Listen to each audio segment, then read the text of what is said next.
अस्सलाम वालेकुम, मैं हूं शाहिद हुसैन। आज की ये वीडियो ख़ास तौर पर सुप्रीम कोर्ट में जो सियासी बहरान से मुताल्लिक है। इसके अलावा गुज़श्ता रोज़ जो मैंने आपसे जिक्र किया था कि एक साबिक जज सुप्रीम कोर्ट के निगरान वज़ीर आज़म होंगे, उनका नाम तजवीज़ कर लिया गया है। वो कौन जज होंगे और उसके बाद फिर ख़ास तौर पर MQM को अब तक तनकीद का निशाना बनाया जा रहा है इसके ऊपर कि उन्होंने अपोजिशन जमातों का साथ दिया। ना सिर्फ कराची बल्कि हैदराबाद में पोस्टर वेज़ा कर दिए गए हैं, बैनर्स लगा दिए गए हैं MQM के ख़िलाफ़ और ख़ास तौर पर 7 MQM के सियासी जो बड़े सियासी रहनुमा हैं उनको तनकीद का निशाना बनाया जा रहा है। उसके बाद फिर सोशल मीडिया पे भी भरपूर किस्म की मुहिम जो है MQM के खिलाफ चल रही है। इसकी तफसीलात आपके सामने रखनी है। सबसे पहले क्योंकि कल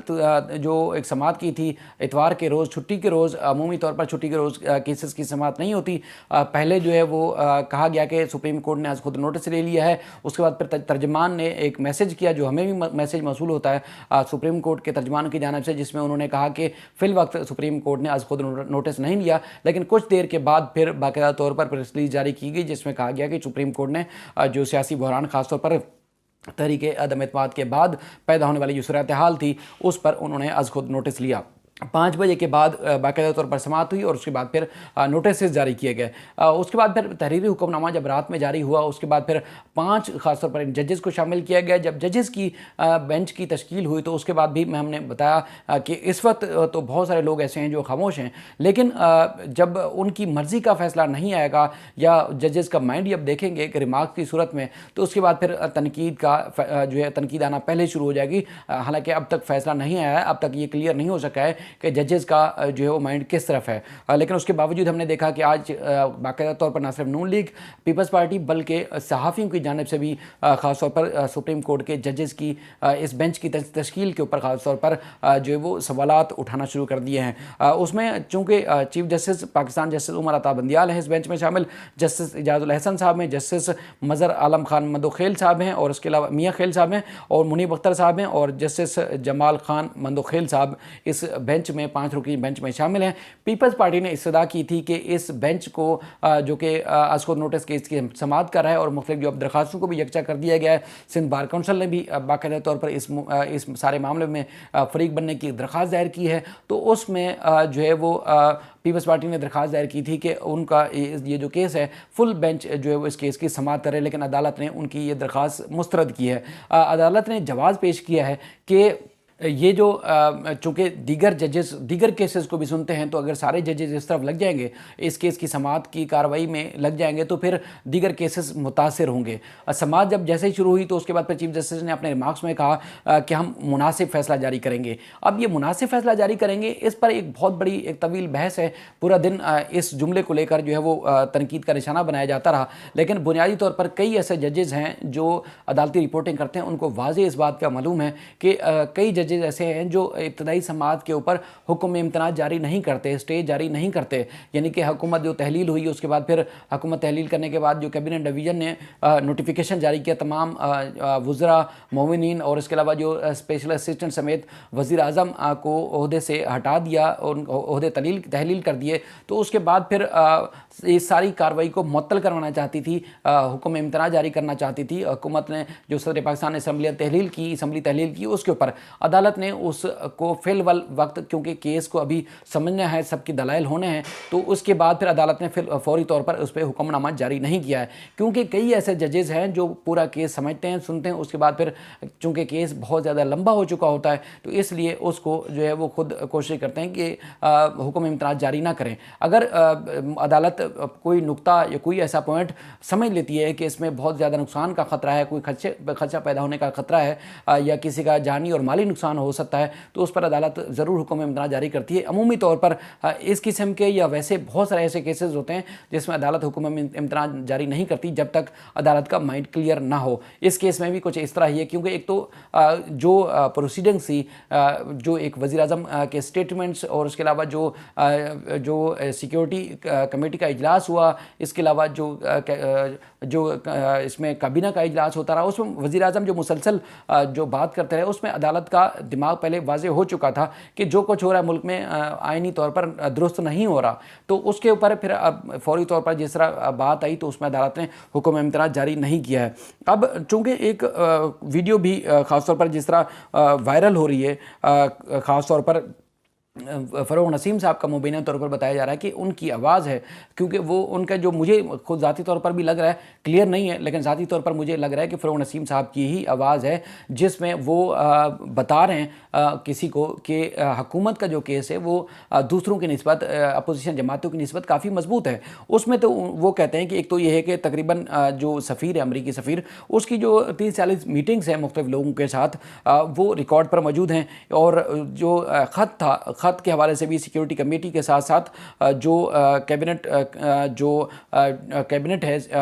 हुकूमत की, उसमें भी ये डिस्कस हो चुका है। और उसमें ख़ासतौर पर जो तमाम सिक्योरिटी के चीफ़ हैं, आर्मी चीफ़ है, इसके अलावा दीगर जो हमारे चीफ्स हैं, उनको उनकी मोहर भी ख़ासतौर पर लामे जारी होने के बाद सब्त करा ली है कि ये मामला ओरिजिनल है और इस थ्रेड को, असली थ्रेड जो है वो साबित कर चुकी है, हुकूमत तस्लीम करा चुकी है, क्योंकि उसमें अलामे जारी होने के बाद फिर तमाम इदारे जब ये तस्लीम कर चुके हैं कि असल मकसद वज़ीर आज़म को हटाना है, रास्ते से हटाना है, उनको ओहदे से हटाना है, तो ये चीज़ें सारी तो वादे हो चुकी हैं। तो उसके बाद फिर अगर ये मामला सुप्रीम कोर्ट भी जाता है तो सुप्रीम कोर्ट में भी कोई चीज़ ऐसी नहीं हो सकती जिसमें मुल्क और कौमी सलामती के ख़िलाफ़ हो। तो उसके बाद फिर वो भी ये बात कह रहे हैं कि अपोजिशन जो है, उनके अल्फाज तो ये थे कि अपोजिशन ज़लील हो जाएगी क्योंकि हुकूमत का केस मजबूत है और मामला जो है वो इंतखाबात की तरफ ही जाता हुआ दिखाई देता है। बाकी ज़ाहिर है कौन किससे मिलता रहा, सारी चीज़ें वो तो रिकॉर्ड पर मौजूद हैं और इस्टेब्लिशमेंट भी इस सारे मामले को देख चुकी है। अब अगर ये सारी जो सिक्योरिटी कमेटी में मीटिंग होने के बाद, अलामिया जारी होने के बाद, अगर इस्टेब्लिशमेंट भी अगर किसी की तरफ झुकाव देती है, झुकाव उनका नज़र आता है, तो उसके बाद फिर उनके खिलाफ भी जो है समझ लो कि एक्सपोज हो जाएगी कि ये हो क्या रहा है। लेकिन जो जजेस हैं ख़ास तौर पर, उनके फैसले जो है काफ़ी रिकॉर्ड पर मौजूद हैं कि वो इस तरह जज्बात में आकर या किसी एक को खुश करने के लिए नहीं करते। अमूमी तौर पर वो तमाम केसेस का जायज़ा लेने के बाद ही फैसला जारी करते हैं। कल भी जस्टिस मोहम्मद अली मज़हर साहब इस केस में ख़ास तौर पर शामिल थे। 3 रुकनी बेंच ने जब नोटिस जारी किए तो उनके केसेस सिंध में ख़ास तौर पर सबसे ज़्यादा रिपोर्टेड केसेस हैं, सबसे ज़्यादा उनके जो फैसले हैं वो लॉ जर्नल्स में भी मौजूद हैं। दुनिया भर में उनके कई ममालिक में उनके फ़ैसलों की नज़ीर भी दी जाती है। तो वो फिर कैसे किसी केस को बग़ैर सुने समझे या किसी की हसासियत का अंदाज़ा लगाए बग़ैर वो किस तरह जो है वो फ़ैसला दे सकते थे। अब ये मामला चूँकि काफ़ी गंभीर भी हो चुका है, काफ़ी फंस भी चुका है, इसलिए अदालत ने कहा था कि हम मुनासिब फ़ैसला जारी करेंगे, लेकिन दलाइल होना बाकी हैं। बाकी जो बारीकियाँ हैं या टेक्निकल चीज़ें हैं, टेक्निकल बुनियादों पर भी हुकूमत का केस बेहद किस्म का मजबूत है। बहुत सारे दोस्त सवाल कर रहे थे कि इलेक्शन नहीं हो सकता, असम्बली जो तहलील की गई हैं, असम्बलियों का मामला जो वापस हो सकता है। इससे पहले भी कई दफ़ा ऐसा हो चुका है कि जब सदर पाकिस्तान या उसके बाद फिर असम्बली तहलील होने के बाद जब इंतखाबात के लिए जो मामला आगे बढ़ चुका होता है, तो फिर अदालत अगर इसको कलअदम करार दे भी देती है तो भी जो है वो इंतखाबात की तरफ मामला चला गया है, तो अब इंतखाबात की ही तरफ ही देखा जाएगा, ना सिर्फ कि जो डिप्टी स्पीकर की रूलिंग थी उसको कलअदम करार दिया जाएगा। अच्छा, अब अगर इसको दुरुस्त मान लिया जाता है तो हुकूमत तो कह रही है कि जो ना सिर्फ अपोजिशन में शामिल लोग थे बल्कि उनके जो मुनहरिफ अरकान थे वो भी गद्दार हो जाएंगे कि वो किसी और या बैनुल-अक़वामी या किसी मुल्क के एजेंडे के ऊपर काम कर रहे थे। तो उस पर अब ख़ास तौर पर अपोजिशन जमातों को ख़तरात लाहक हो गए हैं कि अगर ये सुप्रीम कोर्ट डिप्टी स्पीकर की रूलिंग को दुरुस्त करार देती है तो फिर हमारा क्या बनेगा, क्योंकि उनको तो वो तो गद्दार करार दे चुके हैं, वो तो करार दे चुकी है कि जो अपोजिशन जमातों के लोग हैं वो किसी और के हाथों खेल लेते हैं। बहरहाल ये मामला बड़ा अहम और गंभीर होता जा रहा है, लेकिन ये जो भी फैसला आएगा, चाहे वह हुकूमत के ख़िलाफ़ है या अपोजिशन के ख़िलाफ़ है, उसमें तनकीद दोनों तरफ से होनी है। लेकिन ये हमारे इदारे अगर मजबूत होंगे, अगर इदारों के अंदर मजबूती होगी तो देखिए मुल्क फलेगा फूलेगा। वरना हम आज एस्टेब्लिशमेंट के ऊपर या कल जजेस के ऊपर या किसी सियासी जमातों के ऊपर अगर इस तरह तनकीद शुरू कर देंगे तो फिर मामला सीधा होने के बजाय मज़ीद ख़राब हो सकता है। मैं ये नहीं कह रहा कि हुकूमत आज जो है वो केस जीत चुकी है, आगे भी हुकूमत को फ़ायदा होगा। अपोजिशन अगर अपने दलाइल मजबूत तरीके से पेश करती है, हालांकि लग रहा है कि वो एक्सपोज हो चुके हैं और केस भी उनका मजबूत नहीं है, लेकिन अगर वो दलाइल की सूरत में, क्योंकि मायानाज वकला हैं उनके पास और बार काउंसिल्स के वकला भी मायानाज मायनाज हैं जो कि अदालत में अगर उनको कुछ टाइम दे दिया जाए, दलाइल देंगे तो वो काफ़ी अदालत का माइंड चेंज कर सकते हैं। लेकिन चूँकि मामला आगे बढ़ चुका है, इसको कलअदम करार भी दिया जा सकता है, तो मामला इंतखाबात की तरफ जाएगा। और अक्सरियत जो है वो मुख्तलिफ इदारों की भी यही चाहती है कि इंतखाबात यूँ जो उसमें इंतखाब जीते और वो इंतखाब जीतने के बाद ही जो है वापस आए। बाकी आज ख़ास तौर पर एक मैंने देखा कि ट्वीट आया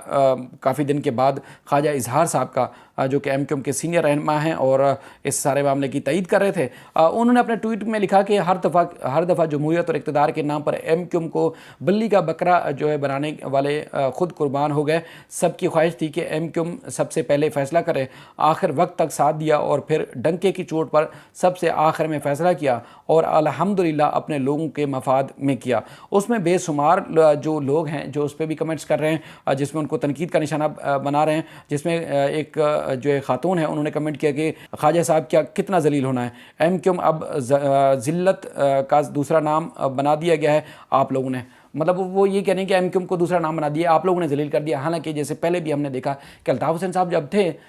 जब अल्ताफ़ हुसैन साहब का साया था, तो एमक्यूएम का कोई भी फ़ैसला ऐसा नहीं होता था कि जिसमें उनको रिवर्स लेना पड़े या उसकी कोई तायद ना करे। अल्ताफ़ हुसैन साहब जब किसी भी राब्ता कमेटी के फ़ैसले की तौसीक़ कर देते थे तो उसके बाद फिर वो फ़ैसला रिवर्स नहीं होता था, हमेशा उसमें कामयाबी देखी। अब चूँकि हमने पहले भी आपको बताया कि उनको खिताब के ऊपर भी वो खुद जो है वो रजू कर रहे हैं, उनके जो रहनुमा हैं वो भी मुख्तलिफ फोरम से रजू कर रहे हैं। और अब हमने खुद भी जब लोगों से यहाँ मुलाकात होती है कराची में, तो उनकी उम्मीदें काफ़ी जाग चुकी हैं कि जिस तरह एमक्यूएम के एक कारकुन की डायरेक्ट सुनी जाती थी अल्ताफ़ हुसैन साहब के पास, तो उसके बाद फिर जब ये लीडरान आए, इन्होंने आके कब्जा किया, तो उसके बाद फिर कारकुनान को उन्होंने वक़्त नहीं दी, बल्कि जो सरमायाकार या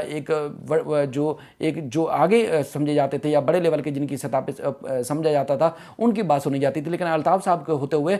इन लोगों की नहीं सुनी जाती थी, बल्कि कारकुन की सुनी जाती थी और कारकुन की ही बात की तौसीक अल्ताफ़ हुसैन साहब करते थे। बहरहाल ये मामला बड़ा संगीन है। अब सिंध हाई कोर्ट में भी इस मामले की जो समाअत होगी इंशाल्लाह आपके सामने रखेंगे। बहरहाल ख़ासतौर पर अब मौलाना फजलुर रहमान साहब की प्रेस कॉन्फ्रेंस और उसके बाद फिर बिलावल भुट्टो की और उसके बाद फिर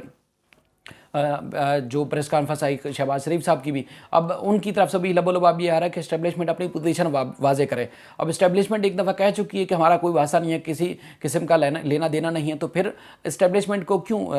सामने बीच में ला रहे हैं? ये बार अल्लाह बेहतर जानता है। बहरहाल बरसी थी जुल्फ़िकार भुट्टो साहब की। हम तो एक समझ लें कि पहले जब इनकी हुकूमत थी उस वक्त भी इन्होंने कहा था, बल्कि सुप्रीम कोर्ट से रजू किया था कि अदालती कत्ल करार दिया जाए। तो अब जब वज़ीर आज़म इमरान ख़ान ने एक दफ़ा ऐलान किया कि जुल्फ़िकार अली भुट्टो को नाजायज़ कत्ल किया गया, उनको मारा गया या उनके साथ उनके खिलाफ जो केस का फ़ैसला था वो नाजायज़ था, तो जब इतना बड़ा ऐलान हो गया था तो बिलावल भुट्टो साहब को अपने नाना की इस बरसी के मौके पर या इससे पहले वज़ीर आज़म साहब से मुतालबा करना चाहिए था कि हुकूमत उनके नाना के कत्ल के ऊपर रियासत पाकिस्तान माफ़ी मांगे और उसके बाद रियासत पाकिस्तान एक कौमी सोग मनाए और परचम सर निगू करे, और वो ये सारा मुतालबा कर सकते थे। और उसके बाद फिर चूँकि ये केस ऐसा है कि उनके केस की आज तक किसी भी अदालत में फ़ैसले की नज़ीर नहीं सुनाएगी, क्योंकि इस तरह का केस पाकिस्तान की तारीख़ में कोई नहीं था कि किसी हाई कोर्ट के जज या उनको जो है वो इतने बड़े पैमाने पर किसी वज़ीर आज़म को ओहदे से उतारने के बाद उनको फांसी सुना दी जाए और उसके बाद फिर कोई कभी भी ये फैसला नज़ीर के तौर पर किसी अदालत में पेश नहीं हुआ। तो इनको मुतालबा करना चाहिए था, ना कि दूसरी सियासत की तरफ बढ़ते। तो चूँकि अब हम सबकी कोशिश ये होती है कि हम किसी का नाम तो इस्तेमाल करें अपने नाम के साथ जोड़ कर, लेकिन उनको जो एक आइनी और कानूनी हक़ दिलवाना था वो हक़ नहीं दिलवा पाते। तो जनाब एक और जो ख़ास बात थी वो ये थी कि जो निगरान वज़ीर आज़म के लिए नाम तजवीज़ किया गया है वो साबिक जस्टिस हैं, बल्कि चीफ जस्टिस पाकिस्तान है जस्टिस गुलजार अहमद, जो कि हालिया दिनों में रिटायर हुए हैं फरवरी में। उनका नाम तजवीज़ किया गया है वज़ीर आज़म पाकिस्तान की जानिब से कि उनको निगरान वज़ीर आज़म लगाया जाए, यानी कि उनकी मौजूदगी में, उनकी निगरानी में जो मुल्क भर में इंतखाबात होंगे, आम इंतखाबात, उनमें वो उस वक्त जो है वो वज़ीर आज़म पाकिस्तान हों।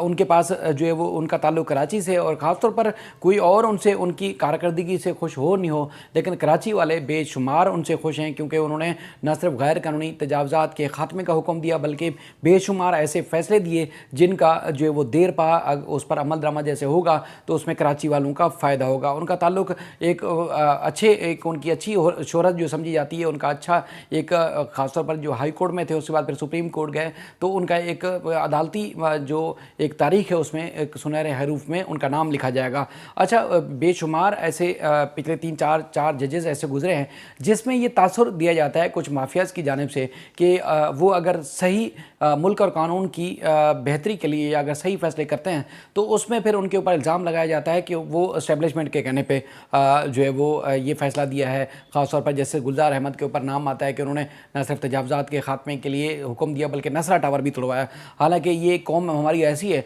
कि धड़ल्ले से गैर कानूनी काम करेगी, रिश्वत लेगी, मुनाफ़त करेगी, 2 नंबरी करेगी, वो कहते हैं वो ठीक कर रहे हैं। लेकिन एक आदमी ने अगर आइन और कानून के मुताबिक अगर कोई सही फ़ैसला दिया है तो उस पर वो जो है वो तनकीद कर रहे हैं कि उन्होंने नसरा टावर तोड़वाया, उन्होंने ये किया वो किया। हालांकि क्या आप सब समझते हैं कि जो गलत काम है, 2 नंबर धंधे हैं, वो उनको अगर वो सही